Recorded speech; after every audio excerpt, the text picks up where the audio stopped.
வருங்கால மருத்துவ மாணவர்கள் உங்கள் அனைவருக்கும் சூர்யா நீட் அகாடமியின் வணக்கம். நம்ம இந்த வீடியோல பாத்தீங்கன்னா நீட் தேர்வுக்கு முக்கியமான ஒரு டாபிக்கை பத்தி டீடைல்டா பார்க்க போறோம். பயாலஜில இருந்து ஏற்கனவே C3 சைக்கிள், C4 சைக்கிள், அதாவது கால்வின் சுழற்சி, C4 சுழற்சி, இதை பத்தின வீடியோவை நம்ம சேனல்ல தமிழ்லயே நம்ம அப்லோட் பண்ணியிருக்கோம். இன்னைக்கு நம்ம மூணாவது சைக்கிளை பத்தி பார்க்க போறோம், அதாவது கிளைகாலிசிஸ். கிளைகாலிசிஸ் சுழற்சினா என்ன, அது எதுக்காக நடக்குது, அதுல என்ன பொருளை நம்ம எடுத்துக்கிறோம், என்ன பொருள் அதுல கிடைக்குது அப்படின்றத ரொம்ப டீடைலா பார்க்க போறோம். இந்த டாபிக் போறதுக்கு முன்னாடி சுவாசித்தல் அப்படின்ற ஒரு விஷயத்தை பத்தி நான் உங்களுக்கு நினைவூட்ட விரும்புறேன். சுவாசித்தல் அப்படின்னா என்ன, இங்கிலீஷ்ல ரெஸ்பிரேஷன் அப்படின்னு நம்ம சொல்லுவோம்.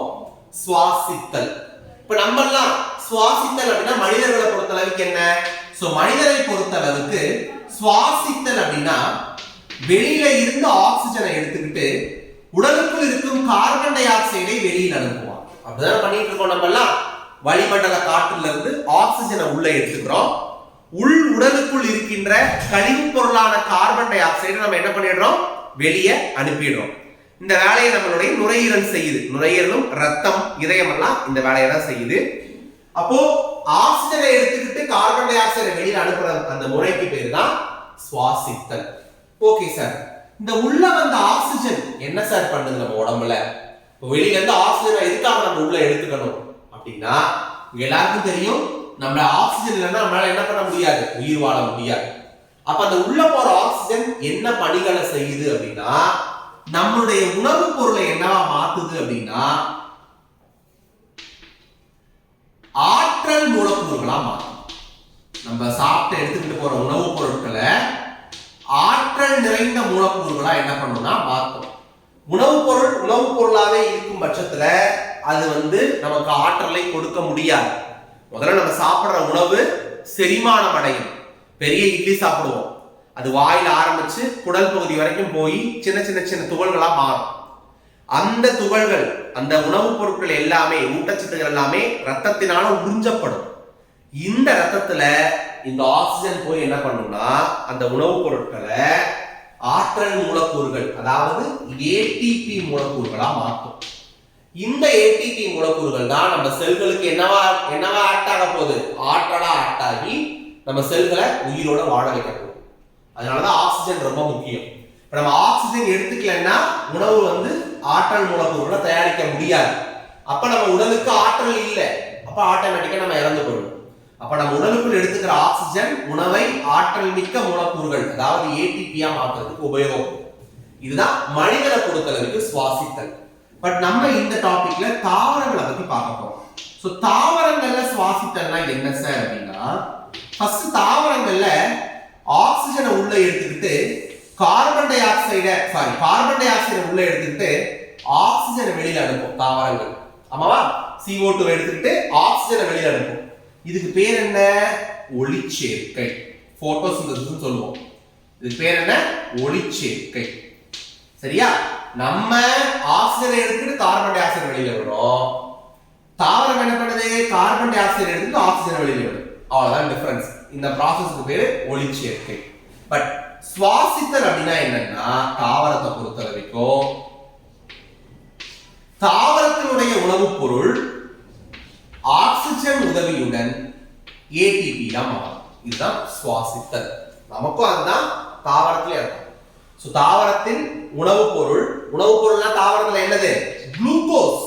ஏன்னா ஒளிச்சேர்க்கை மூலமா தாவரம் என்ன உருவாக்குச்சு, C3 சுழற்சி, கால்வின் சுழற்சியில பார்த்திருப்போம். சோ குளுக்கோஸ் தான் தயாரிக்கும் ஒரு தாவரம். கார்பன் டை ஆக்சைடு எடுத்துக்கிட்டு குளுக்கோஸ் தயாரிக்கும். அப்படி தாவரத்தில் உணவாக தயாரிக்கப்படுகின்ற அந்த குளுக்கோஸ் என்னவா மாறும்னா ஆக்சிஜன் உதவியுடன் ATP, ஆற்றல் மிக்க மூலக்கூறுகளா மாறும். இதுக்கு பேர் தான் சுவாசித்தல். இந்த உணவுப் பொருளான குளுக்கோஸ் ஆற்றல் மிக்க ATP-யா மாறுறதுக்கு 3 ரியாக்ஷன்ஸ், 3 வினைகள் நடைபெறும். அதுல ஃபர்ஸ்ட்க்கு பேரு கிளைகாலிசிஸ். கிளைகாலிசிஸ் இல்ல கிளைகாலைசிஸ் சொல்லுவாங்க.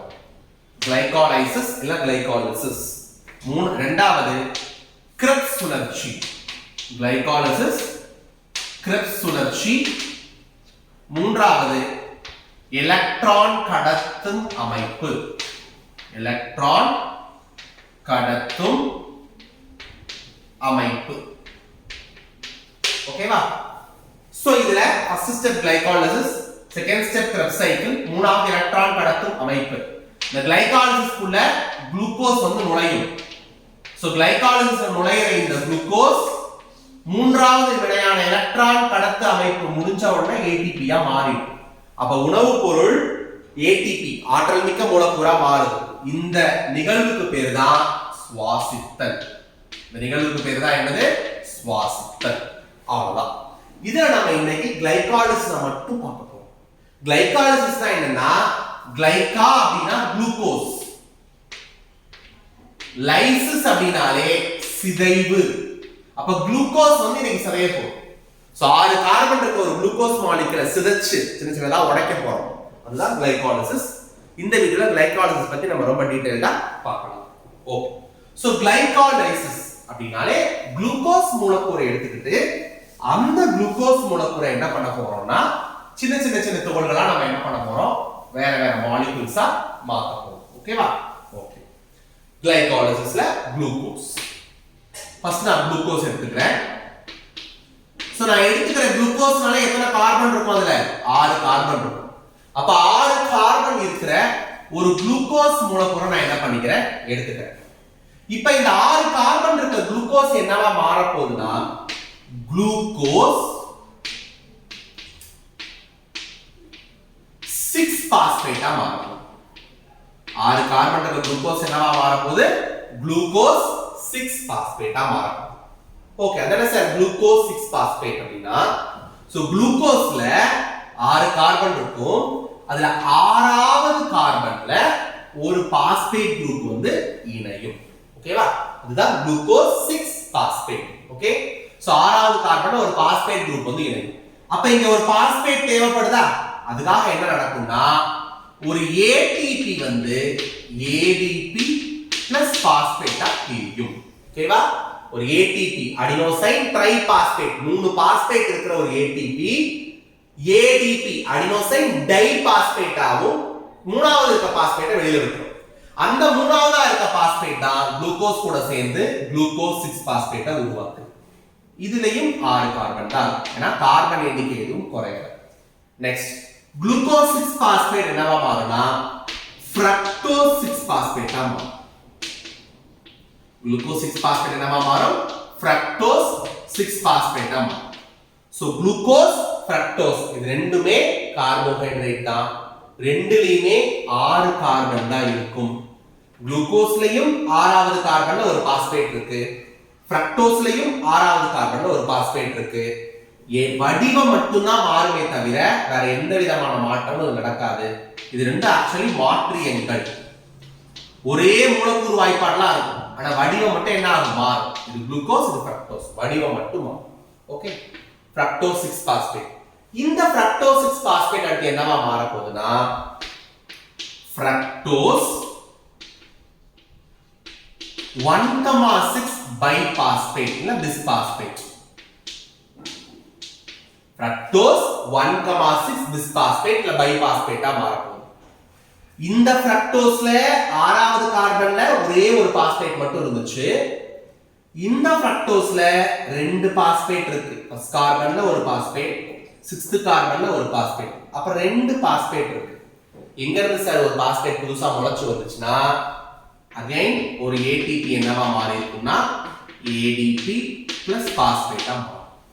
இந்த ஏடிபில இருந்து கிடைச்ச இந்த பாஸ்பேட் தான் 1வது கார்பன்ல போய் அட்டாச் ஆகி 1,6 கொடுக்குது. ஏற்கனவே 6வது கார்பன்ல பாஸ்பேட் இருக்கு. அப்ப எக்ஸ்ட்ரா 1வது கார்பன்ல தான் பாஸ்பேட் வந்து ஆட் ஆகுது. அப்ப அந்த பாஸ்பேட் ஏடிபில இருந்து கிடைக்கிற இந்த பாஸ்பேட் 1வது கார்பன்ல போய் அட்டாச் ஆகி ஃப்ரக்டோஸ் 1,6 பைபாஸ்பேட்டை கொடுக்கும். ஓகே. அடுத்து இந்த ஃப்ரக்டோஸ் 1,6 பைபாஸ்பேட் ரெண்டா பிரிய போகுது. ஓகேவா? சோ இங்கேயும் 6 கார்பன் தான் இருக்கும், ஏன்னா ஃப்ரக்டோஸ்ன்றதுனால. இந்த ஃப்ரக்டோஸ் 1,6 பைபாஸ்பேட் இப்ப ரெண்டா பிரியுது. என்னன்னா பிரியுதுன்னா கிளிசரால்டிஹைடு 3 பாஸ்பேட், கிளிசரால்டிஹைடு 3 பாஸ்பேட் ஆகும், dihydroxy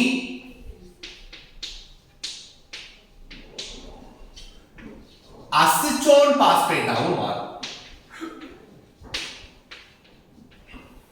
dihydroxy acetone phosphate. Glyceraldehyde 3 phosphate என்னவா மாறப்போகுது?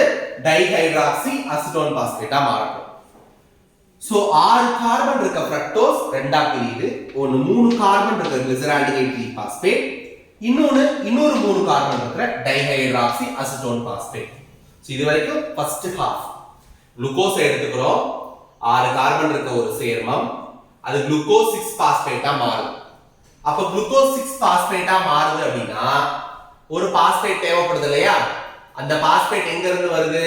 ஒரு ஏடிபி, ADP பிளஸ் பாஸ்பேட்டா மாறுது. அந்த ஏடிபில இருந்து வெளியில வந்த இந்த பாஸ்பேட் 6th கார்பன்ல போய் அட்டாச் ஆகுது. அப்ப குளுக்கோஸ் 6 பாஸ்பேட் கிடைக்கும். குளுக்கோஸ் 6 பாஸ்பேட் ஃப்ரக்டோஸ் 6 பாஸ்பேட்டா மாறுது. ஒண்ணுமே நடக்கல, வெறும் வடிவத்துல மட்டும் மாற்றம். 6 கார்பன் இருக்க குளுக்கோஸ்ல இருந்து 6 கார்பன் இருக்க ஃப்ரக்டோஸா மாறப்போகுது. குளுக்கோஸும் ஃப்ரக்டோஸும் கார்போஹைட்ரேட்டினுடைய மாற்றியங்கள், ரெண்டும் கிட்டத்தட்ட ஒண்ணுதான். வடிவமும் செயல் தொகுதியும் மாறி இருக்கும். இத பத்தி ரொம்ப டீப்பா நீங்க உயிரி மூலப்பொருளை படிப்பீங்க. ஃப்ரக்டோஸ் 6 பாஸ்பேட் என்னவா மாற போகுதுன்னா ஃப்ரக்டோஸ் 1,6 பை பாஸ்பேட்டா மாற போகுது. அப்போ இங்க 6th கார்பன்ல மட்டும் தான் பாஸ்பேட். இங்க ஃபர்ஸ்ட் கார்பன் 6th கார்பன் ரெண்டு கார்பன்லயும் பாஸ்பேட் இருக்கு. அப்போ எக்ஸ்ட்ரா இருக்கிற இந்த ஃபர்ஸ்ட் கார்பன்ல இருக்க பாஸ்பேட்டை கொடுக்கிறதுக்காக ஒரு ஏடிபி என்னவா மாறும்னா ADP பிளஸ் பாஸ்பேட்டா மாறும். சோ இந்த ஏடிபில இருந்து கிடைச்ச இந்த பாஸ்பேட் தான் முதல் கார்பன் அட்டாச் ஆகி ஃப்ரக்டோஸ் 1,6 பிஸ் பாஸ்பேட் இல்லனா பை பாஸ்பேட்டை உருவாக்கும்.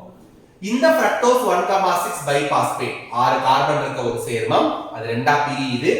ஒன்னு கிளிசரால்டிஹைட் 3 பாஸ்பேட், இன்னொன்னு டைஹைட்ராக்சி அசிட்டோன் பாஸ்பேட். ஓகே, இப்போ இந்த கிளிசரால்டிஹைட் 3 பாஸ்பேட் அடுத்து என்ன ஆகுதுன்னு பார்க்கலாம். டைஹைட்ராக்சி அசிட்டோன் பாஸ்பேட் என்ன ஆகும்ன்றத நான் அடுத்து சொல்றேன். ஃபர்ஸ்ட் கிளிசரால்டிஹைட் 3 பாஸ்பேட் என்னவா மாறும்னா 1,3 பிஸ் பாஸ்போ கிளிசரிக் அமிலமா மாறும். 1,3 பிஸ் பாஸ்போ கிளிசரிக் அமிலமா மாறும். அதாவது ஆல்டிஹைடா இருக்கிறது CHO, ஒரு ஆல்டிஹைட் தொகுதியா இருக்கிறது அமிலமா மாறுது. அமிலம்னா என்ன? COOH. ஒரு ஆல்டிஹைட் தொகுதியா இருக்கிறது ஒரு அமில தொகுதியா மாறுது.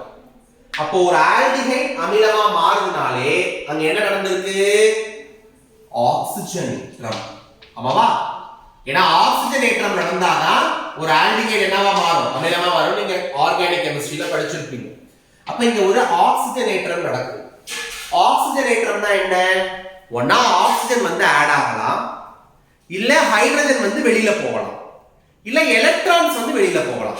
ஆக்சிஜன் சேர்ப்பு, ஹைட்ரஜன் இழப்பு, இல்ல எலக்ட்ரான் இழப்பு, இது மூணு தான் நம்ம ஆக்சிஜனேற்றம்னு சொல்லுவோம். இங்க என்ன சார் நடக்கும் அப்படின்னா ஆக்சிஜன் சேர்ப்பு நடக்காது, எலக்ட்ரான் விலகலும் நடக்காது, ஆனா ஹைட்ரஜன் இழப்பு நடக்கும். சோ ஆக்சிஜனேற்றம் நடக்குது, அப்ப இந்த இடத்துல ஹைட்ரஜன் இழப்பு நடக்கும். ஓகேவா? ஹைட்ரஜன் இழப்பு நடக்கும். என்ன சார் நடக்கும் அப்படின்னா கிளிசரால்டிஹைட்ல இருக்க ஹைட்ரஜன் வெளியில போயிட்டு கிளிசரிக் அமிலம் உருவாகும். அப்ப வெளியில போற ஹைட்ரஜன் என்ன ஆகும்? ஒரு கேள்வி வருது இல்லையா? அந்த வெளியில போற ஹைட்ரஜன் என்ன ஆகும்னா NADP கூட சேர்ந்து NADPH2 உருவாகும். இந்த கிளிசரால்டிஹைட்ல இருந்து ரெண்டு ஹைட்ரஜன் வெளியில போகுது, அந்த ரெண்டு ஹைட்ரஜன் NADP மூலக்கூறு கூட சேர்ந்து NADPH2 உருவாக்குது. அவ்வளவுதான். Next step. இந்த 1,3 பிஸ்பாஸ்போ கிளிசரிக் அமிலம் என்னவா மாற போகுதுன்னா 2-பாஸ்போ கிளிசரிக் அமிலமா மாறும். 2-பாஸ்போ கிளிசரிக் அமிலமா மாறும்.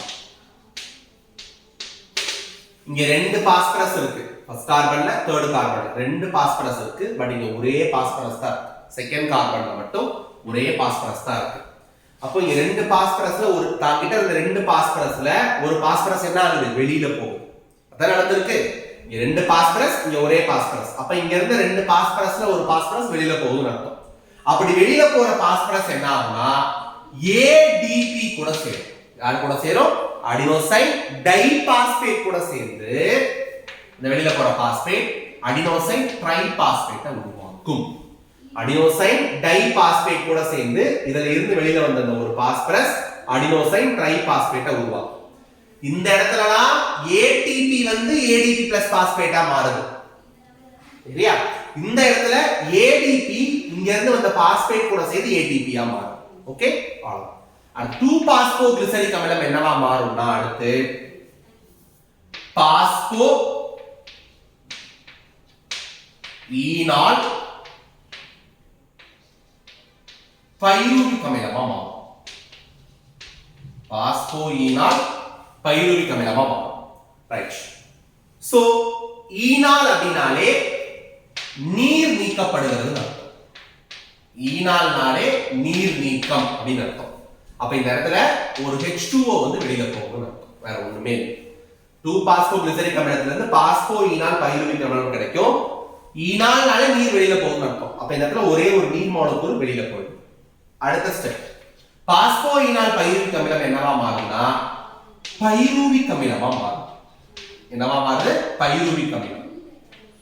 சோ பாஸ்போ ஈனால் பைருவிக் அமிலம் அதாவது இங்க ஒரு பாஸ்பரஸ் இருக்கு ஆனா இங்க பாஸ்பரஸ் இல்ல.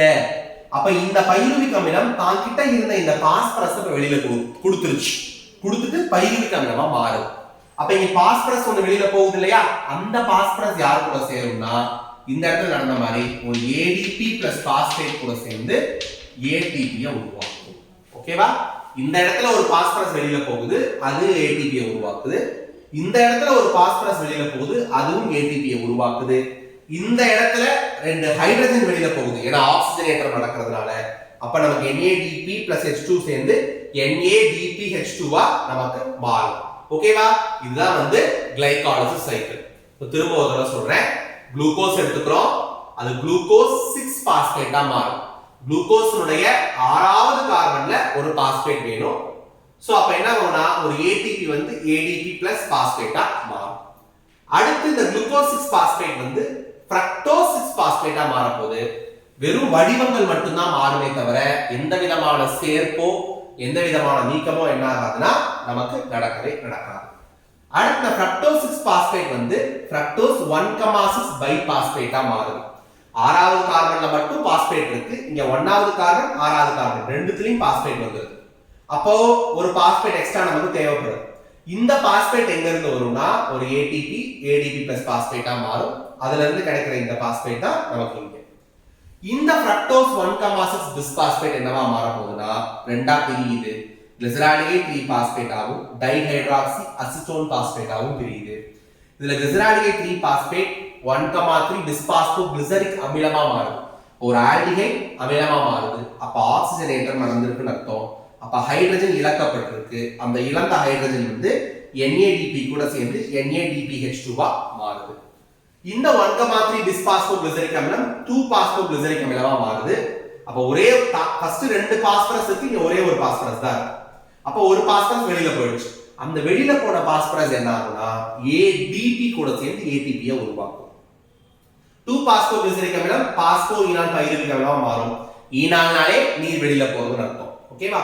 திரும்ப அந்த பாஸ்போ ஈனால் பைருவிக் அமிலம் பைருவிக் அமிலமா மாறும். இங்க ஒரு பாஸ்பரஸ் காணாம போகுது, அந்த பாஸ்பரஸ் வெளியில போய் ADP-ய ATP-யா மாத்தும். இதுதான் கிளைகாலிசிஸ். அதாவது குளுக்கோஸை எடுத்துக்கிட்டு நமக்கு பைருவிக் அமிலம் கிடைக்கும். ஓகேங்களா? ரைட். இந்த டைஹைட்ராக்சி அசிட்டோன் பாஸ்பேட் என்ன சார் ஆகும் ஒரு கேள்வி வருது இல்லையா? இந்த டைஹைட்ராக்சி அசிட்டோன் பாஸ்பேட் ஒண்ணும் பண்ணாதுங்க, திரும்ப இது கிளிசரால்டிகைடாவே மாறும். இது பிரியும் போது ஒரு கிளிசரால்டிகைட் 3-பாஸ்பேட் உருவாகுது இல்லையா, அது இந்த மாதிரி ரியாக்ஷன்ஸ் நடக்கும். இந்த டைஹைட்ராக்சி அசிட்டோன் பாஸ்பேட் திரும்ப கிளிசரால்டிகைட் 3-பாஸ்பேட்டா மாறும். சோ தட் கிளிசரால்டிகைட் 3-பாஸ்பேட்டா மாறி திரும்ப இன்னொரு டைம் இதே ரியாக்ஷன் நடக்கும். ஃபர்ஸ்ட் டைம் உருவான கிளிசரால்டிகைட் 3-பாஸ்பேட்ல இருந்து நமக்கு கடைசியா ஒரு பைருவிக் அமிலம் கிடைக்கும். டைஹைட்ராக்சி அசிட்டோன் பாஸ்பேட் திரும்ப கிளிசரால்டிகைட் 3-பாஸ்பேட்டா மாறி நடக்கிற ரியாக்ஷன்ல ஒரு பைருவிக் அமிலம் கிடைக்கும். அப்ப ஃபைனலா நமக்கு எத்தனை பைருவிக் அமிலம் கிடைக்குது? 2 பைருவிக் அமிலம். இந்த எல்லா ஸ்டெப்புமே 2 முறை நடைபெறும். கிளிசரால்டிகைட் 3-பாஸ்பேட்ல இருந்து ஒரு டைம், டைஹைட்ராக்சி அசிட்டோன் பாஸ்பேட் திரும்ப கிளிசரால்டிகைட் 3-பாஸ்பேட்டா மாறும்போது அது ஒரு டைம். டோட்டலா அப்போ 2 முறை இந்த நிகழ்வுகள் நமக்கு நடக்குது. ஓகேங்களா? அவ்வளவுதான். ஓகே. சோ இப்போ குளுக்கோஸ் 6 கார்பன் இருக்கிற குளுக்கோஸ் எடுத்துக்கிட்டோம், 3 கார்பன் இருக்கிற பைருவிக் அமிலம் நமக்கு கிடைக்குது. 6 கார்பன் எடுத்துக்கிட்டோம், 6 கார்பன் என்ன ஆகுது நமக்கு கிடைக்குது. எந்த இடத்துலயும் கார்பன் இழப்பு நடைபெறாது. நோட் பண்ணிக்க வேண்டிய பாயிண்ட். இதுல இன்னும் சில முக்கியமான பாயிண்ட்ஸ் நீங்க என்ன நோட் பண்ணணும்னா, இந்த ரியாக்ஷன் எந்த இடத்துல சார் நடக்கும்னா சைட்டோபிளாசம், செல்லுடைய சைட்டோபிளாஸ்ம்ல தான் என்ன ஆகும்னா இந்த ரியாக்ஷன் கிளைகாலிசிஸ் நடக்கும். குளுக்கோஸ் மூலக்கூறு 2 பைருவிக் அமிலங்களா மாற்றப்படும். அடுத்து ஏடிபி பயன்பாடு. எத்தனை ஏடிபி பயன்படுத்தப்பட்டிருக்குன்னு பாருங்க. சோ குளுக்கோஸ் 6 பாஸ்பேட்டா மாறும்போது ஒரு ஏடிபி யூஸ் ஆகுது, பயன்படுத்தப்பட்டிருக்கு. ஃப்ரக்டோஸ் 6 பாஸ்பேட் ஃப்ரக்டோஸ் 1,6 பைபாஸ்பேட்டா மாறும்போது ஒரு ஏடிபி பயன்படுத்தப்பட்டிருக்கு. அப்ப எத்தனை ஏடிபி இந்த சுழற்சியில பயன்படுத்தப்பட்டிருக்கு? 2 ஏடிபி. அதே ஏடிபி உருவாக்கம் எத்தனை ஏடிபி உருவாகி இருக்குன்னு சொல்ல முடியுமா? எத்தனை ஏடிபி இந்த சுழற்சியில உருவாகி இருக்குன்னு சொல்ல முடியுமா? பாருங்க, கிளிசரால்டிஹைட் 3 பாஸ்பேட்ல இருந்து ரியாக்ஷன் நடக்குதா? அப்போ இந்த இடத்துல 1,3 டிஸ்பாஸ்போகிளிசரிக் அமிலம் 2 பாஸ்போகிளிசரிக் அமிலமா மாறும்போது ஒரு ஏடிபி உருவாகுது. இந்த இடத்துல ஏடிபி பயன்படுத்தப்படுது. ஏடிபி பயன்படுத்தப்பட்டு ஒரு பாஸ்பேட் கிடைக்குது. ஆனா இங்க ஒரு பாஸ்பேட்டை பயன்படுத்தி ஏடிபி உருவாகும். ஓகேவா? அதே கடைசி ஸ்டெப் பாஸ்போயினால் பைருவிக் அமிலம் பைருவிக் அமிலமா மாறும்போது ஒரு ஏடிபி உருவாகும். அப்ப கிளிசரால்டிஹைட் 3 பாஸ்பேட்ல இருந்து பைருவிக் அமிலம் வரும்போது 2 இடத்துல ஏடிபி உருவாகுது. திரும்ப அதே மாதிரி டைஹைட்ராக்சி அசிட்டோன் பாஸ்பேட்டும் கிளிசரால்டிஹைட் 3 பாஸ்பேட்டா மாறி ரியாக்ஷன் நடக்கும் இல்லையா? அப்போ ஒரு 2 ஏடிபி, டோட்டலா 4 ஏடிபி உருவாக்கப்படுது. இந்த சைக்கிள் 2 தடவை நடக்கும்னு சொல்லியிருக்கேன். ஃபர்ஸ்ட் டைம் நடக்கும்போது 2 ஏடிபி, செகண்ட் டைம் நடக்கும்போது அடுத்த ஒரு 2 ஏடிபி, டோட்டலா 4 ஏடிபி உருவாகி இருக்கு. அப்ப நிகர லாபம் நமக்கு எவ்வளவு? 2 ஏடிபியை பயன்படுத்திடுறோம், 2 ஏடிபி நமக்கு உருவாகுது. அப்ப நிகர லாபம் எவ்வளவு? 2 ஏடிபி. அடுத்து எவ்வளவு NADPH2 உருவாகுதுன்னு பார்ப்போம். இங்க NADPH2 எங்கேயுமே பயன்படுத்தப்படாது, ஆனா உருவாக்கப்படும். எந்த இடத்துல உருவாக்கப்படுது? இந்த இடத்துல. கிளிசரால்டிஹைட் 3 பாஸ்பேட் வந்து 1,3 டிஸ்பாஸ்போகிளிசரிக் அமிலமா மாறுற இந்த படியில வந்து நமக்கு ஒரு NADPH2 கிடைக்கும். இதே ரியாக்ஷன் இன்னொரு நடக்கும் இல்லையா? அப்ப இன்னொரு NADPH2. அப்ப டோட்டலா 2 NADPH2 கிடைக்குது. இதுதான் கிளைகாலிசிஸ் சுழற்சியினுடைய முக்கியமான படிநிலைகள், முக்கியமான பாயிண்ட்ஸ். குளுக்கோஸை எடுத்துக்கிறோம், சைட்டோபிளாசம் நடக்குது, நமக்கு கடைசியா 2 பைருவிக் அமிலங்கள் கிடைக்குது. அடுத்த வீடியோல இந்த பைருவிக் அமிலம் என்னவா மாறும் அப்படின்றத நம்ம ரொம்ப டீடைலா பார்க்கலாம். இந்த வீடியோ உங்களுக்கு பிடிச்சிருந்தா இதை லைக் பண்ணுங்க, இதை ஷேர் பண்ணுங்க, உங்க ஃப்ரெண்ட்ஸுக்கு இதை ஷேர் பண்ணி எல்லாரும் சேர்ந்து படிங்க. கண்டிப்பா நீங்களும் ஒரு நாள் டாக்டர் ஆகலாம். சூர்யா அகாடமி உங்களை அதற்கு மனமாற வாழ்த்துகிறது மருத்துவர்களே. இன்னொரு தகவல் என்னன்னா, நம்ம சூர்யா நீட் அகாடமியில 1 வருஷம் நீட் பயிற்சியை வந்து நம்ம துவங்க இருக்கிறோம். 2022 நீட் தேர்வு எழுதக்கூடிய மாணவர்களுக்கு நீங்க இந்த வருஷமே டாக்டர் சீட் கிடைச்சு போறதுக்கு நாங்க வாழ்த்துறோம். அப்படி சப்போஸ் மிஸ் ஆகும் பட்சத்துல இன்னும் ஒரு 10 மாதங்கள் படித்து 2022 நீட் தேர்வை எழுதி அந்த நீட் எக்ஸாம்ல வந்து நீங்க டாக்டர் ஆகிறதுக்கு நம்ம 10 மாதங்கள் நம்ம சேலம் புதிய பேருந்து நிலையம் அருகில் இருக்கிற சூர்யா நீட் அகாடமியில நம்ம பயிற்சி கொடுக்கிறோம். இது வந்து தமிழ் மீடியம்லயே நம்ம கொடுக்கிறோம். ஸோ தமிழ் மீடியமுக்கு தனியா கிளாஸ் போட்டு தமிழ்லயே இந்த மாதிரி உங்களுக்கு நாங்கள் நடத்துவோம். தமிழ்லயே உங்களுக்கு மெட்டீரியல்ஸ் கொடுப்போம், தமிழ்லயே டெஸ்ட் கொஸ்டின்ஸ் எல்லாமே ஏபிஎஸ் உங்களுக்கு தமிழ் வழி பயிற்சி கம்ப்ளீட்டா உங்களுக்கு தமிழ் மீடியம்ல நம்ம கோச்சிங் கொடுக்க போறோம். புக்ஸ், கொஸ்டின் பேப்பர், டெஸ்ட் எல்லாமே கம்ப்ளீட்டா உங்களுக்கு தமிழ் வழியிலேயே தான் இருக்கும். ஸோ தமிழ் வழியில் படித்த மாணவர்களுக்கு நீட்டை ஈஸியா பாஸ் பண்றதுக்கு, நீட் எக்ஸாம்ல அதிக மதிப்பெண் எடுக்கிறதுக்கு தமிழ் வழி கோச்சிங் நம்ம கொடுக்குறோம். தமிழுக்கு தனி கிளாஸ் உண்டு. ஸோ இது வந்து இந்த கோச்சிங் வந்து நமக்கு செப்டம்பர் மாதத்துல துவங்க இருக்கு. நீட் தேர்வு முடிஞ்ச உடனே துவங்க இருக்கு. நீங்க யாராவது அந்த கோச்சிங்ல சேர்ந்து படிக்கணும்னு விரும்புனீங்கன்னா நம்ம அகாடமி நம்பருக்கு கால் பண்ணி ரெஜிஸ்டர் மட்டும் பண்ணிக்கோங்க. பிறகு உங்களுக்கு அதற்கான ப்ரொசீஜர்ஸ் நாங்கள் சொல்லுவோம். ஓகேவா? தேங்க்யூ.